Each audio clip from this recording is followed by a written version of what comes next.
nənəm, nənəm. Bir sapardım derdi büyük nənəm, nənəm. Işık günüm, güneş yüzüm az oldu. Sana bir balayım.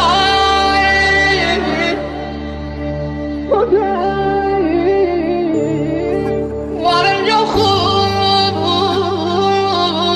Kerbela'da yok oldum. Benim gemim nenemden de çok oldu. Az birbirine diyemedim derdimi. Her mizcilim kalbimde bir ok oldu. Su akmazsa çemenlerle bitirmeyin.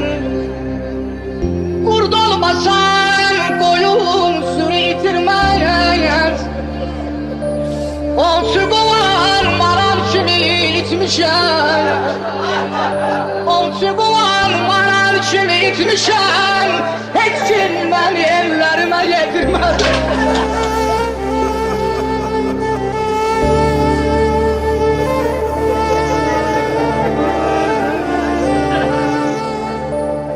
Dağlar kimi kalbim başı dumandı. Gözlerimde hasret zirişi kandı. Hudayım senin uşak navaladem yollara. Şam'ın yolun tapamıram hayandı. Su varsalar kunça toza bürünmez. Su varsalar kunça toza bürünmez. Göz olsalar gül şaheden derinmez.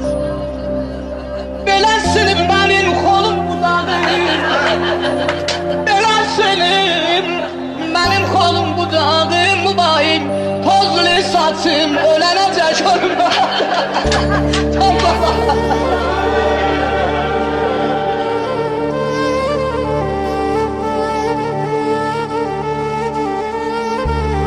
Gele gele heyete gelen aşık olan, sözü sehvil olan.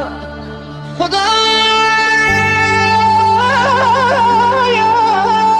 bülbül gezer, ağda əlaqə üstəyim.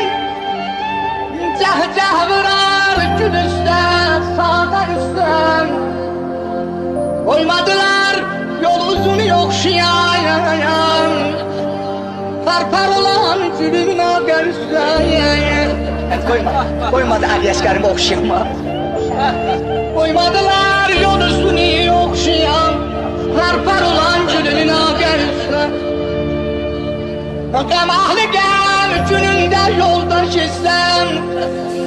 İstəklisin yoldaşından baş istərək. Tayfamın göklü mən istəsəyim. Mənim göklüm bu çöldə qardaş istərəm. Qardaş yalan yaşayım.